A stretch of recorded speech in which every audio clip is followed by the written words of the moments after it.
peserta acara ini akan berjalan dengan lancar dan kondusif. Bapak Ibu serta hadirin yang berbahagia, sebelum kita memasuki acara inti, izinkan saya membacakan susunan acara kita pada hari ini. Acara yang pertama yaitu pengantar awalan oleh saya sendiri, Zaidar Zikri Malik. Dilanjutkan dengan pembacaan ayat suci Al-Quran oleh Bapak Tengku M. Yusuf. Kemudian selawat badar. Selanjutnya menyanyikan lagu Indonesia Raya. Memasuki acara inti yaitu diskusi FGD yang akan dipandu oleh moderator. Inna fi khalqis samawati wal ardi wa ikhtilafil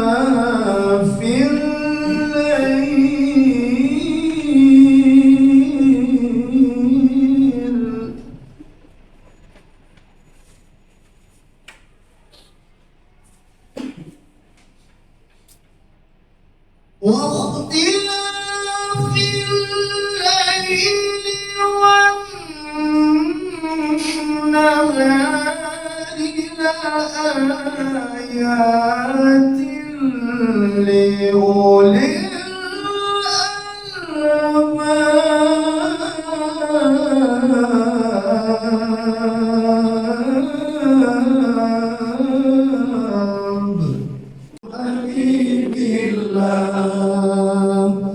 توسلنا بإذن الله وبالهدي رسول الله وكل مجاهد الله بأهل البلد يا الله. Selanjutnya penghormatan saya kepada seluruh tamu undangan, juga kepada seluruh panitia pelaksana dan petugas-petugas yang mensukseskan acara ini. Kita bersyukur karena hari ini suasananya begitu kondusif untuk kita melaksanakan acara ini. Ditambah lagi tadi dengan selawat badar yang dengan irama semak yang bersemangat, ya. Alhamdulillah wa minkal faraju wa ilaikal mushtaka wa bikal musta'an wa la hawla wa la quwata illa billahil aliyyil azim. Allahumma salli wa sallim ala sayyidina Muhammad wa ala alihi wa sahbihi ajma'in. Allahumma rabbi shrah li sadri wa yassir li amri wa hlul 'uqdatam min lisani yafqahu qawli. Allahumma ajal haza jam'an marhuma wa tafarruqana min ba'dihi tafarruqan ma'suma. Yang pertama sekali, marilah kita memuji Allah Subhanahu wa taala. Izin Allah pada hari ini dapat duduk bersama di ruangan ini Konikal Cafe untuk melaksanakan satu acara FGD. Kemudian warahmatullahi salam marilah kita sampaikan ke pangkuan Nabi besar Muhammad sallallahu alaihi wasallam, juga kepada keluarga dan sahabat beliau sekalian. Yang kami hormati, kami muliakan rekan-rekan pengurus MPA, Bapak yang Kasat Binmas AKP Muhammad Daud. Yang kami hormati Bapak Kepala Cabang Dinas Pendidikan Aceh Timur atau yang mewakili. Yang kami hormati Bapak Kakan Kemenang Aceh Timur, hadir sendiri, tidak diwakili. Terima kasih. Masih banyak Pak. Yang kami hormati kanda kami Bapak Haji Saiful Basri SPDMPD Rukun Haji. Rukun Haji sebagai Kepala Dinas Pendidikan Aceh Timur. Dan yang kami hormati Bapak Sahminan, mungkin belum hadir, atau yang mewakili dari Dinas Kesehatan, Bapak Akal Fajri, tadi Bapak atau mewakili. Kemudian Amril Nurman Esa, bagian hukum.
لله رب العالمين حمدا يوافي نعمه ويكافئ مزيدا. يا ربنا لك الحمد كما ينبغي لجلال وجهك الكريم وعظيم سلطانك. آمين. اللهم صل وسلم على سيدنا صغارا. اللهم اغفر للمسلمين والمسلمات والمؤمنين والمؤمنات برحمتك يا ارحم الراحمين. اللهم لا سهل إلا ما جعلته سهلا فسهل أمورنا يا الله يا كريم فسهل أمورنا والنار اللهم إنك عفو كريم تحب العفو فاعف عنا يا الله يا كريم